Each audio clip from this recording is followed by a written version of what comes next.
Hey guys, so we're gonna do the next section of our notes, and one thing that I want you to remember, or I want you to notice, is that you've got to realize whether it's inverse that is asking for or is it sine. And then also when it asks for inverse, you are finding the angle measure, right? And then if it's asking for sine, you're finding that ratio, like on the unit circle. So in this case, it'd be like your y value. So the next thing that I want you to think about is we are going to work from the inside out. So the first thing we're going to do is sine inverse of square root of 2 over 2. Okay, so let's think about this. I'm trying to find the angle measure of square root of 2 over 2. Now this is a positive, so it's going to be in quadrant 1. And so let's look at the y value in quadrant 1. Square root of 2 over 2 is pi over 4. So my next step, I'm going to say sine of pi over 4. Well, the sine of pi over 4 is square root of 2 over 2. So this one is really straightforward because we are dealing within the same quadrant. And remember, inverse is the inverse, like the sine inverse is the inverse of sine. So essentially what we're doing is canceling them out. So anytime you have this and you're dealing with the same quadrant, that's what you're going to have. But you won't always have the same quadrant, so you have to be really careful there.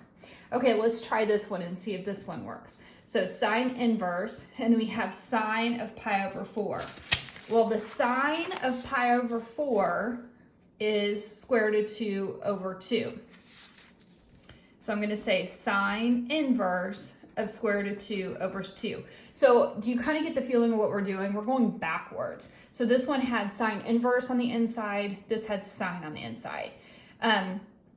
So now I'm going to find the angle measure of square root of 2 over 2.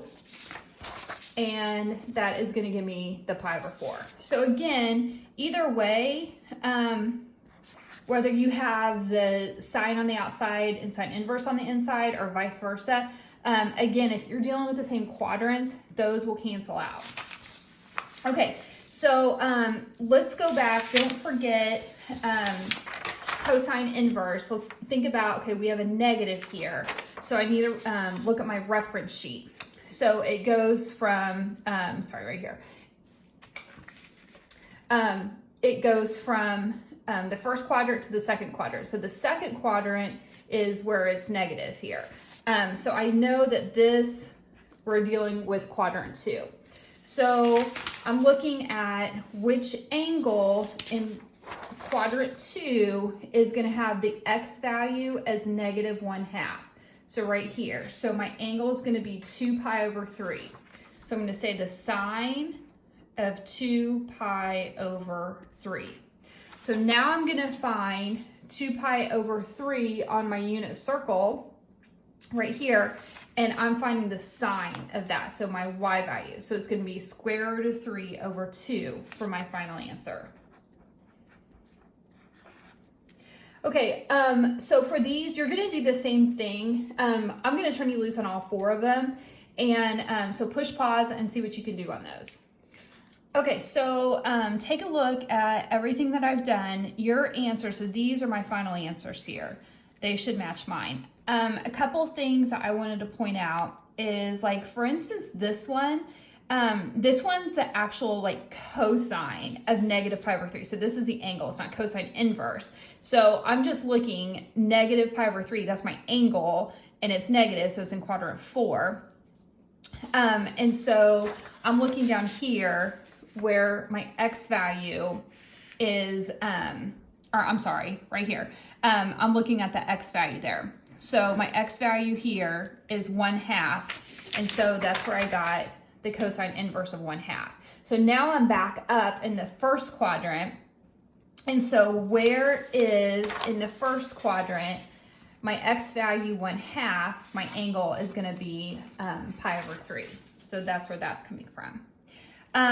I also want to remind you, we've talked a lot about this in like the very first unit, so it's been a while. But when you have a negative angle, the positive angle is a reflection of that. So let me show you this. So negative 7 pi over 6, you're going negative 7 pi over 6 this way. But if you just find 7 pi over 6, it's reflected about the x-axis. So you don't have to do a lot of work. So instead of thinking of it as negative 7 pi over 6, I'm just focusing on that 5 pi over 6. And then I take all the information from that. So again, we've talked about that. It's just been like a long time ago. And then finally, the secant, notice the relationship there. That I would just be really careful in finding a pattern, because like a lot of times like this one and this one, you're going to see a pattern, even this one. But notice how like the tangent, that didn't turn out the same. Like it was a little different just because of the restrictions on like your quadrants. But I mean, like sometimes you will have that that pattern there. Okay, for these next two problems, it's going to be a step more difficult, and let me show you like how to see why they're more difficult.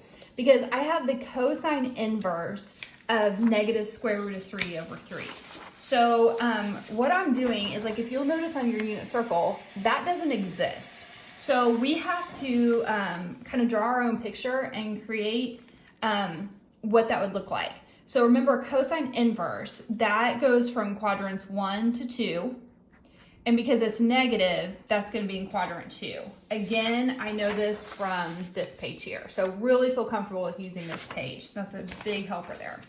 Okay, so step 1, you need to draw a triangle. So I know that I'm drawing a triangle in quadrant 2. And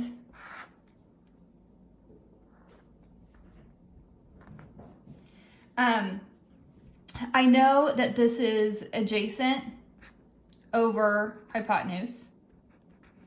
So this is negative square root of 3 over 3. So I have to find that missing side length here. So I'm going to go ahead and push pause, and you go ahead and find that, and we'll take it from there. Okay, so you should have gotten square root of 6 for your missing side length, and it's positive because in quadrant 2, that's going to be positive. So just be really careful when you're finding that. That could be positive or negative. Okay, so now we have the cosecant of this angle. So I'm just going to call that angle theta. Okay, well, we know that the cosecant is 1 over the sine of theta. So while we don't have theta, which we could find that on our calculators and get an estimation, we want the exact value of it. So I'm just going to set it up like this. So we don't know theta, but we do know the sine of theta. We can figure it out from this triangle that we just made. So the sine of theta is opposite over hypotenuse. So it's going to be the square root of 6 over 3. So the reciprocal of that, because we're trying to find the cosecant, is going to be 3 over the square root of 6. And I'm going to go ahead and rationalize it. So I have 3 square root of 6 over 6, which simplifies to 1/2. So square root of 6 over 2 is my final answer. So notice how we kind of bypassed finding that theta. We kind of use the triangle values to get our exact answer. So this is our exact answer here. Okay, so we're going to do the same process here. So let's see, sine inverse, and it's positive. So I know that that it's in quadrant 1. I also don't like the way this is as a decimal. I think I'm going to go ahead and turn it into a fraction. So I'm going to look at it as like 4/10 or 2/5. So I'll grab that one. So again, it's in quadrant 1. And I know that sine is going to be opposite over hypotenuse. So that's going to get us set up. And so we're going to find that missing side length. So I have 25 minus 4 is 21. So it's going to be the square root of 21, and everything's positive. And again, this angle right here, that's our theta. We're going to kind of bypass that. Okay, so I have the cotangent of theta, and I'm just going to try to figure out how to get that. So we can go ahead and find the cotangent of theta. So cotangent, tangent is opposite over adjacent, so cotangent is adjacent over opposite. So it's just going to be the square root of 21 over 2. And that is it.